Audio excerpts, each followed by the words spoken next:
Welcome to Exit Algorithms, the podcast where we decode what it really takes to unlock growth, streamline operations, and prepare your business for a high-value exit. Today, I'm joined by Jennifer Lee, the founder of Modern Wealth, a firm that specializes in guiding individuals through life's major transitions.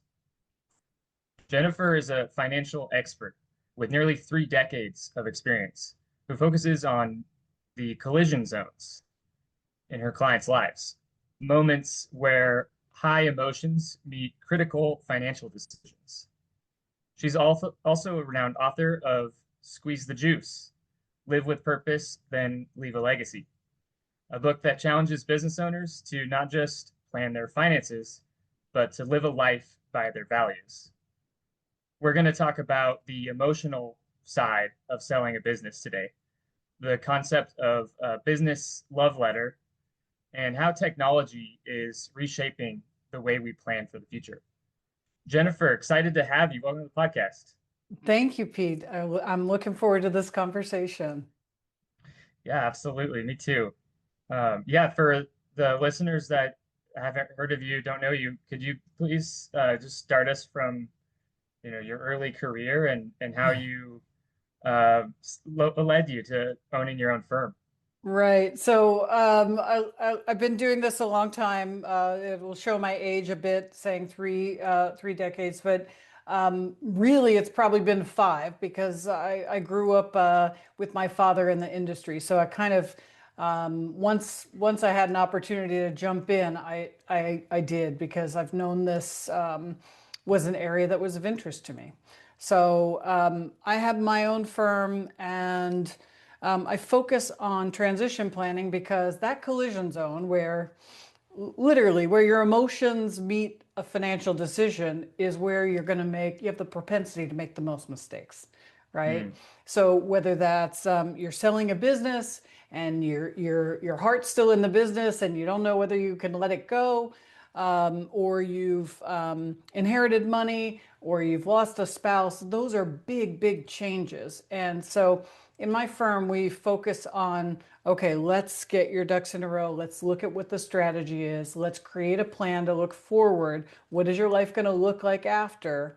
And then let's evaluate how do we pivot and what do we do in this change point.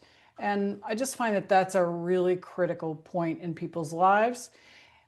And if we end up talking to them after it, they'll say, "Where were you when I was going through that?" Right? mhm. That's that critical point. So the inflection point we're looking for.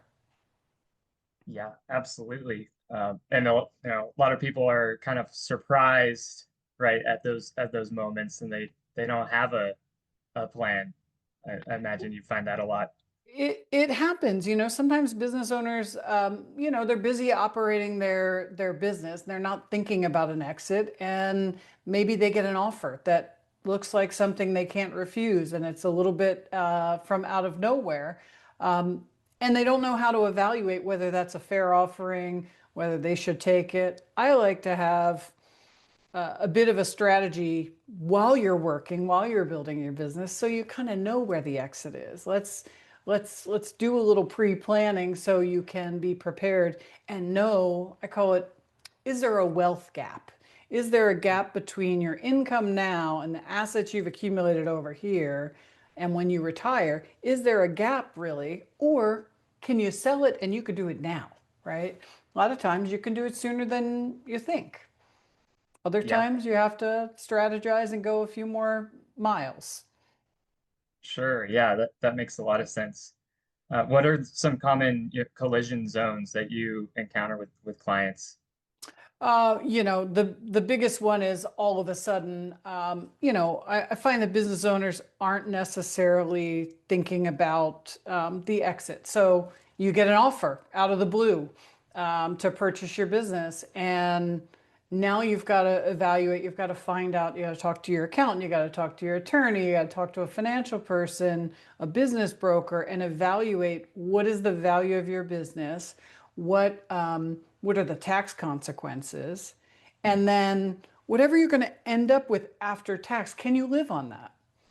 Right? A lot of times you're making a really good living on your business, but you're working in it. and we have to kind of evaluate those things. So that's a very emotional discussion. People get excited about a number, but the Yeah, impact of that number is sometimes not really reality. So sure. sometimes I'm the bearer of frustrating news, but hopefully it gets you through to then tighten up your business and be able to sell it for a better multiple and then Mm, exit properly. yeah, Fingers absolutely. crossed. Fingers crossed. Right. Yeah, you hit on a couple things I think we'll get into further, but yeah, the uh, the taxes I think is a big aspect of the business sale, capital gains. They want this high number all at close, but the reality is that the most efficient way if you're trying to use that money for, for example, for your retirement.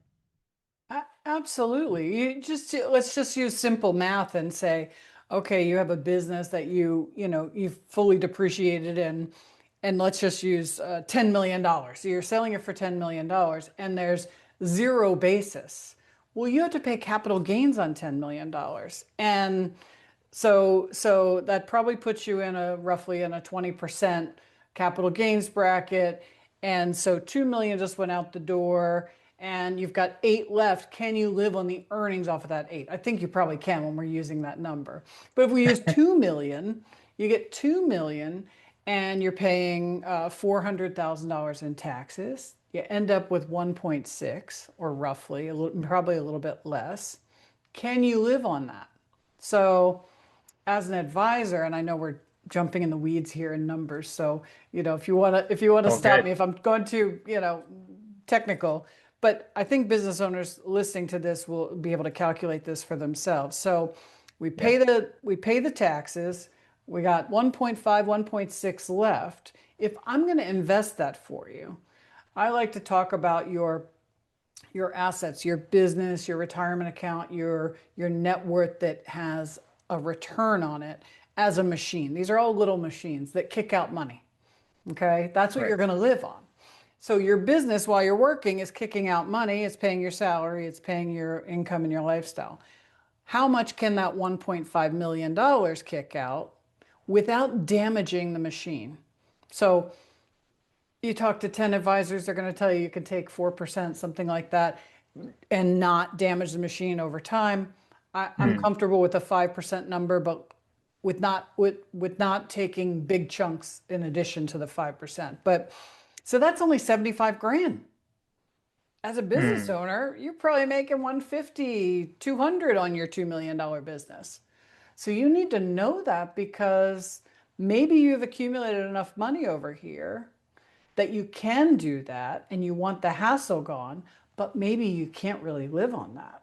So it depends on your situation. Are you getting out and doing something different, or are you going to live on those earnings? So we need to know what that gap is and whether or not you and your family can sustain your future lifestyle on that. Yeah, of course. Yeah, no, very important. Yeah, I've heard that too. 4% is kind of a safe bet. Yeah, that's Um, just a number that we use from an industry perspective. You know, and there's no guarantee, right? The markets go up and they go down. I have anecdotally experienced that if a client is taking 5%, we're still going to have, be able to contain and retain that principal. So over time, um, you're still going to be able to get that 5% without worrying that you're going to completely deplete it.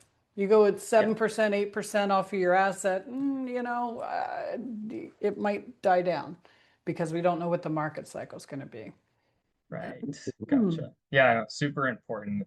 I think a lot of business owners don't really consider that, crunch the numbers. Yeah, Uh, they don't. They get excited about $2 million, and I don't blame them. That is exciting. But we need to evaluate what's the net impact for you. Um, and are there other things that we could be doing before? The perfect scenario for me as an advisor is to meet a business owner who says, yeah, I'm not really sure when I want to exit, but maybe in 5 years I'm making really good money. what can I do to prepare myself to exit? Well, that Hmm. gives us so many options, right? So if I have 5 years, we can, and you're really making good money, we can do some things to shelter personal assets. So then it's okay if you get 2 million because you've got another couple million over here that you're going to live on, right? So it Hmm. really just depends. Every situation and every person is different. What's important to them? Is it tax savings? Is it the excitement and the thrill of building a business? Is it the day to day? Hey, I'm in there and I'm doing everything related to it, or it's my identity. It's an Yeah, emotional journey. absolutely. Yeah, and everyone's different. Yeah, I think it definitely is important to plan ahead. 5 years is an ideal timeline, but not always. Infrequently, that's I, they're not Right. looking that Peter, far ahead. we don't get anybody who says, okay, in 5 years, I want to do this. We get somebody who says, in 6 months, I want to get out. Right. It's like, oh, okay, well, we can do some things, but you can't, you can't do as much as you might like. So Yeah, yeah, it takes time to implement some changes that are gonna increase the multiple they build to sell the business for too. absolutely. Yeah. Absolutely. I was I love what you said too. Some business owners are not really focused on or like what's their values? Like what are they going to do after the sale? Yeah, I was curious about your book. If you don't mind, could you share a little bit about the core philosophy sure. behind Squeeze the Juice? Yeah, the book's called Squeeze the Juice, and really it's about the book is mostly about taking care of your family, taking care of your business partners, taking care of the people who are in your life and that you love. So it talks about writing a family love letter. You can also write a business love letter. Here's the concept. If I'm not here all of a sudden, what does my business partner need to know? Right? We all have different roles in the company, right? What do they need to know in terms of who our trusted advisors are, where our if you have supply chain, who are our vendors, what are we doing in terms, how's the payroll work, and who should they sell to? So, my business love letter says, if I go to Africa and get eaten by a lion, here's what you need to know, right? So, and here's how I would exit and sell off the business. Here are the types of people who would buy it. You could, and says to my business partner, you could run the top tier of it, but sell the rest of it, right? So it's about strategy. It's about communicating your values. It's about making sure that the people in your life know those things. So on the family front, it's really about, and I don't know, Pete, if you're married or have kids. Are you married or have I'm kids? not. I No. have a fiance. Yeah. Okay, all right. So you have a fiance. Let's fast forward and pretend you have three little darling kids, okay?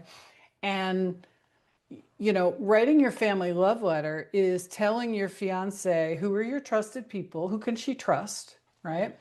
um, what to do with the money if you're not there. Like, don't spend the principal, live on the earnings, Hmm. sell the business to this person or this person because they'll be able to shepherd it through and pay you out.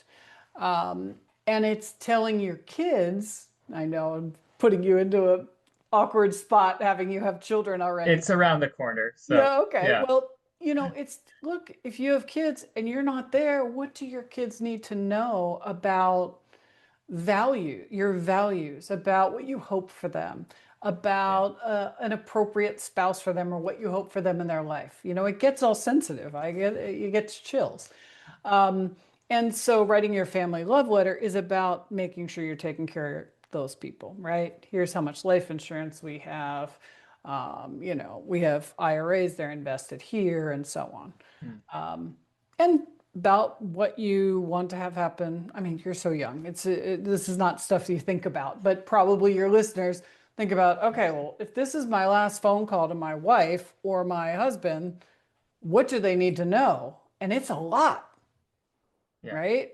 where are the passwords? Where are where are the assets? What do you have? You know, as well as the emotional part of, hey, I loved you, and this is a really great ride. Gotcha. Yeah. Wow. But Really I'm sorry. I was just I'm going go. back to the book. So the book is about writing your family love letter. It has some financial concepts in it that apply to absolutely every client I talk to, which is two things. What do you have? What's your income? What's your assets? What are your resources? Do you have businesses, et cetera, pension plans? And what do you want? And the what do you Hmm. want is the hardest part. I can try to extrapolate it, but my job is to really kind of pull it out of you and have you thinking about what does your future look like and what do you really want? And what's in between is really what a financial advisor does. We help you take your resources and get them as efficient as possible to meet your goals and dreams. So I have that conversation with absolutely everybody. Doesn't matter how much money you have or how many resources you have. It's all about what do you want it to do for you? Because money is just a tool. Hmm. Gotcha. Yeah. Wow. That's awesome. Yeah. I think that definitely resonate with a lot of the listeners here. And there's a lot of analogies between, your family love letter and business love letter. Sure. And some people, their business is their life, right? Mine Also, is, right? so yeah. Um, in some of those conversations, do you find that business owners don't have a concrete kind of plan or a succession, or at least some kind of written SOPs or something where Oh, they can well, someone else can take over?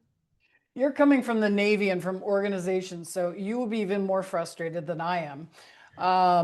You know, there's not a lot of structure and organization in business owners.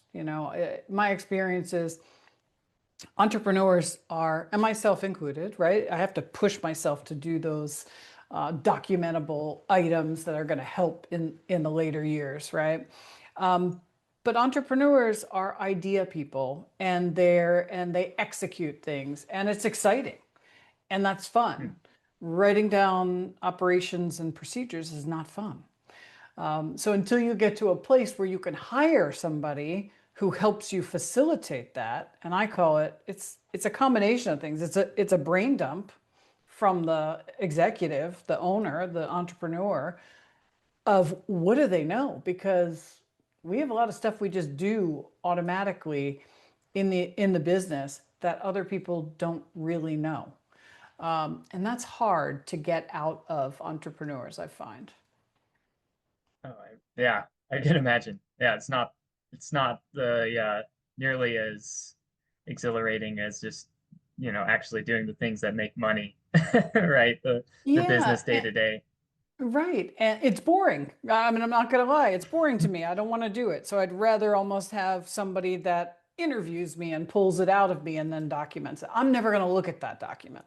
I mean, that's just the fact for me as an entrepreneur, um, which doesn't really make a whole lot of sense. But when you're trying to build, so when you're looking at a business owner and they're in that space where they're operating the business and the opportunity is really in can you build a strategy in that business and make it documentable, make it repeatable, make it work without you, okay? Because that's really, you need to be the operator, not not the technician in the process, right? You need to get yourself to that. That's when you can sell at a higher multiple, right? That's when you actually have a business. I don't know if you've ever read the book. If you haven't, it's great. Uh, it's by Robert Kiyosaki, and it's the cash flow quadrant. And Hmm. Okay, I've and heard it's of it. Yeah, I it's haven't read real that one, but it's really great. I'll send you a picture of it so if you want to put it in the notes or whatever. It's a really cool quadrant, and on the one side it has self-employed. That's the person who empties the trash, who updates the website, who is the person in the store operating it. You're employed. You're self basically you're glorified boss, right? You have a job and you're the boss. Okay, so you can only do so much in that because you can't go away for a month and have your business grow, right? Right. There's the employee where you work for somebody else. The only way for you to save your wealth is to put it in the 401k or personally save money. Then there's the business owner, which is where we want to get to, where we own the business. We have people who are running it, and it has a system and processes, and it's organized. And we can go away and expect it to stay the same and increase while we're gone. And then lastly, you're an investor, right? So you're out of the mechanics of it and you're just investing in somebody else's business or in the stock market or in the bond market or whatever you're going to invest, and you're just getting a return on your money. So the goal is to move away from being an employee or self-employed. And that's a real big move between self-employed and business owner. And I think that's who we're talking about. Yeah. Yeah, absolutely. Okay, I'm definitely going to add that to my reading list there. It's a I good think, one. It's really a good one. I read it probably 20 years ago and it resonates for sure. yeah. Yeah, and you're right. And that's one of the biggest core drivers in evaluation is, can the business run without the owner? Yeah. Owner dependence is so common, especially, sub 10 or 10 million revenue or around there. It's like Yeah. most of the time the business is the business owner, right? Right. And it's hard because when you start to hire these other people to help do the things that you need to do, there's a cost associated with it, right? Your income goes down, right? Your involvement is heavy at the beginning because you got to train them and educate them and get the processes in place. But then all through that, you're working harder and your income's less. So it's psychologically that's difficult, right? You're used to getting all the cash. Hmm. Yeah, it hurts at the beginning. Yeah. It's an investment in yourself and in your business. And, I think business owners have to decide, do I just want to exit and take a lower multiple and just get out and give somebody else the alpha? I mean, you're talking about if you're buying, um, you're buying logistics company, it's ideal when it's messy, right? You're happy to buy somebody's messy. It's a lower multiple because you'll fix it, right? Hmm. If they already have it fixed and zooming, you're going to buy it because you know you're going to make money, but the opportunity for alpha for you is less, right? Right. You pay a premium on that. Yeah, Yeah. on that business. Definitely. Yeah. Are there some other, maybe call them red flags when looking at a person that's going to want to exit soon, um, that will decrease the business value, such as owner dependence? Are there any others that you see are common? The biggest one is certainly is owner dependence and the lack of structure, right? Lack of staffing that can redundancy that can take over certain tasks. Um, and the biggest thing that I think, and we've hit on this, is really the failure to plan, right? Is the failure to Yeah. plan about what you want to do. I mean, some people just want to die at their desk, and die in their business, and they're like, I don't care, I won't be here. Well, okay, that's great, but can we really? That's not really fair to the other people who are in your life and your business owners and um, in my industry, a lot of the old timers, they do die at their desk, right? And then the Yeah. business goes away. It really, you miss that whole opportunity to transition to somebody else and have your family bought out or give it to charity. I don't care. I just don't like leaving money on the table. Why would we do that? Right. Yeah, it's a disservice to, not only It's just yourself, crazy but talk. I mean, give it away to somebody, right? Build it, and if you don't want to give it to your family or business partner, then give it to a charity, right? Um, don't let it go just dissipate. yeah, it's such a waste. I agree. Those conversations are so important. Yeah, this podcast has a big, tech focus. We talk a lot about AI, Okay. automation as well. I'd love to hear from your perspective, the wealth management industry. How do you see artificial intelligence affecting your work? It's actually amazing. I'm not speaking of um, stock trading with AI. I don't think that that's a, I mean, sure, that's a pipe dream.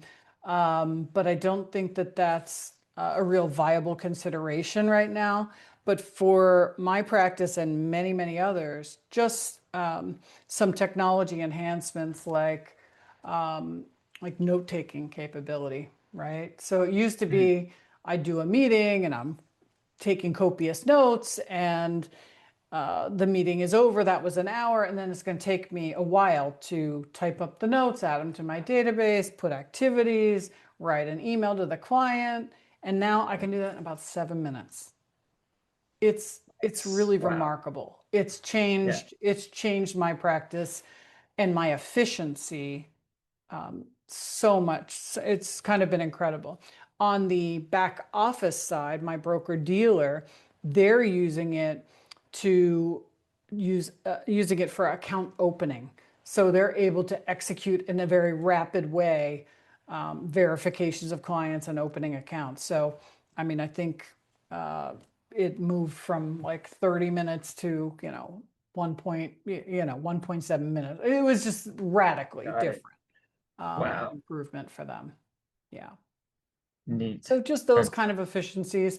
I'm sure that there are some in the trading world. We work primarily with portfolio managers and individual stocks. So there's probably some support there from an analysis of companies that would be much more efficient than it's been in the past. But those are kind of some high level things that I see are affecting the industry in a positive way. got it. Yeah. No, really neat. What tools do you use specifically for, note taking or Yeah. things like that, or in your day to day? So my note taking, it's a financial tool, a financial planning tool. It's called Zox. We have a couple that are approved. Zox is approved, and there's one called Jump. And a colleague of mine, who is I like to say she's bossier than I am. I said, "Oh, I got to figure out which one I'm going to do." She just said, "You're using Zox. That's the best one." And I trust her implicitly, so I just went with Zox. It's been great. And Nice. you can go into it and pull up a client's name and then use the AI to ask it, what is Peter's fiance's name?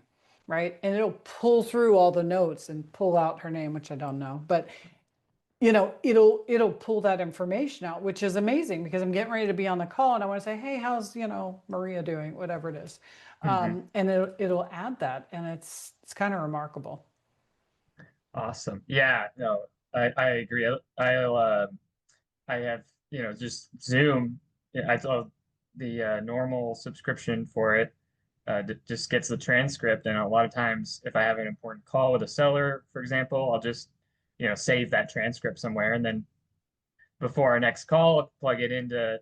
I use Perplexity primarily, Yep. and summarize, ask specific questions, and like it's crazy. It's game changer. It is a game changer, and clients love it when you send them a summary of the notes. So I use a paid version of ChatGPT too. So I might say, take my notes and summarize them, tighten them up in my style, and it now knows who Mhm. I am, right? It now knows the way that I write and what I want to communicate, and it just makes you look more professional and you're more efficient and you can generate agendas for the next meeting. It's just like you're talking about. It's fantastic. It's a beautiful thing. Yeah. Yeah. Some people don't like AI or they're scared of it, but I say just take a little test run and try it out. Yeah, absolutely. Do you think there's a kind of a balance there between technology and just the human face-to-face relationships?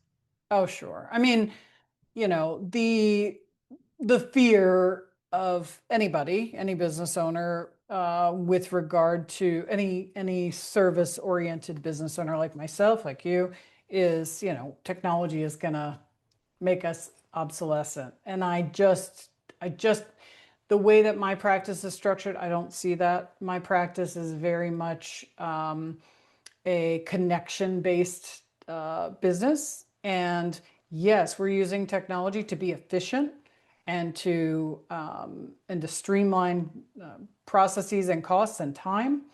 But my clients still want to see me and make sure that what they're doing, they're like, oh, okay, I feel better after we had this conversation about, what my Mm. cash flow is going to be when I'm done.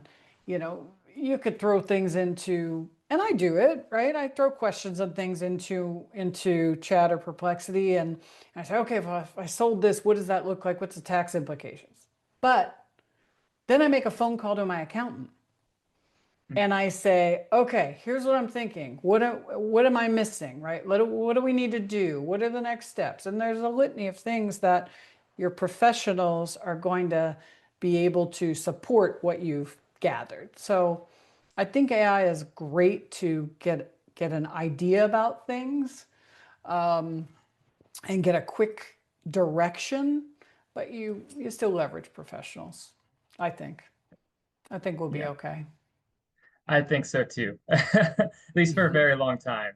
Uh, Yeah. it's hard to imagine being able to replace, just a conversation or connection that you have with someone with like a robot, for example. No matter how sophisticated it will eventually become or is becoming, it's like people are still gonna want to talk to other people, I think, for probably forever.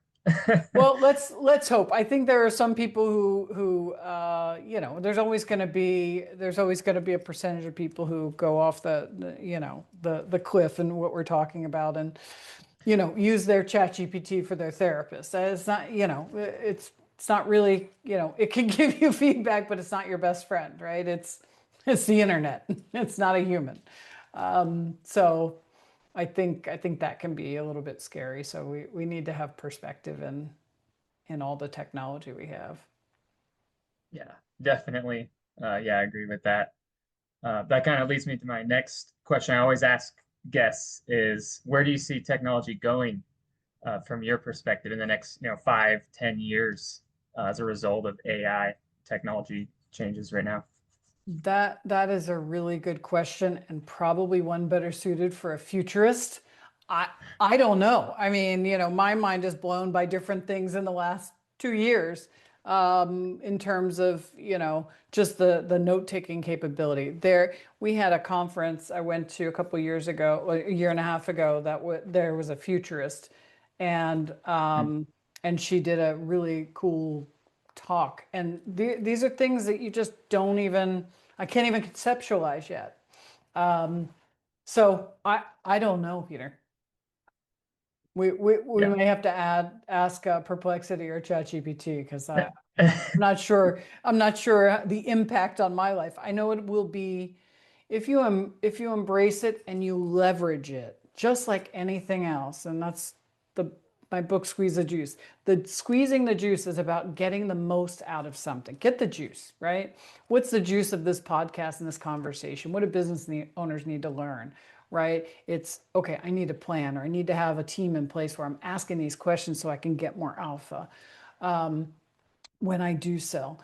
Same thing with technology that's going to come down the path. We need to get the juice from it. How can it help us leverage our business and make it better? How can it help our personal life improve? We do things. You have apps. My accountant this morning says, "Okay, I need your mileage log for last year," and I just kind of chuckled. And she said, "Well, you did download Mile IQ last year, didn't you?" And I said, "Oh, sure." And I was joking around. Yeah, like she knows I didn't. And then I downloaded it, right? Like I need this so that I don't have to recreate my mileage log by looking through my calendar. Yeah. So, these are efficiencies that impact our life. That app is $89 for the year. It's probably going to take me more than 3 hours to recreate last year. Uh, So I should have just done it, but I didn't do it. So. well, next year. Yeah, this year it'll be perfect. End of 26 will be beautiful. I'll say, here you go. Yeah, no, I love that perspective. Squeezing the juice, getting the most out of the tools at hand. Yeah. You know, I think most people don't have no idea where it's going to go in the next 10 years, unless maybe you're like Elon Musk or something. I don't know, but Yeah, well, there are futurists you might Google what kind of futurists are out there and what they're talking about. It's curious. It's really interesting.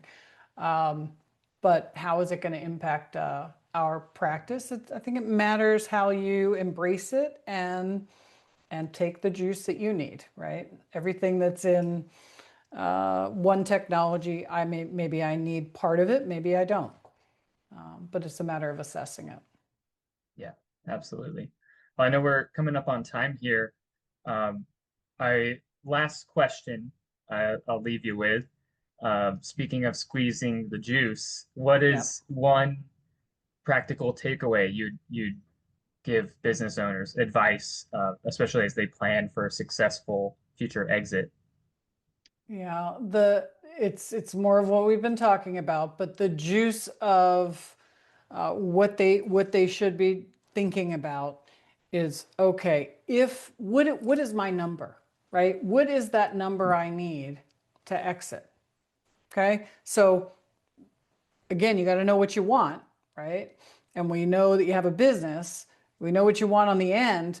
Is this number already in process, right? Is it efficient enough? Because could you execute tomorrow, sell, and live your life and your goals like you want to? I don't know. I think knowing what that gap in your wealth is really empowering. So if you have a $2 million business, but you know you need to get it to four, that's your wealth gap, then you can consider how long will it take me to double my value of my business and what kind of investment do I have to have, right? That's really the question. Do you want to put that energy into it? Or you want to sell it and have somebody else put their energy into it and get that alpha, right? Yeah. No, I love it. I think that's a great way to end it. Uh, Figuring out what your values are, what you need, or what you want, and working backwards from that. Yeah. I love it. Well, thank you so much, Jennifer. It's been a great conversation. Where's the best place guests can find you? Sure. My website is modern-wealth.com. And I always like to offer that if we brought up a subject or we talked about something, hopefully you got something out of it. But if you have a burning question about your business or about your next step, you can look me up on Calendly and do a squeeze the juice call, complimentary, 20 minutes. I'll just have a quick conversation with you. And that's Jennifer Modern Wealth. My Calendly is Jennifer Modern Wealth. Awesome. Great. Yeah, I'll leave those in the show notes. So it'll be easy for listeners to find you. Okay, that'd be great. Awesome. Great conversation, Jennifer. Thank you for your time. Loved Thank having you, you. Pete.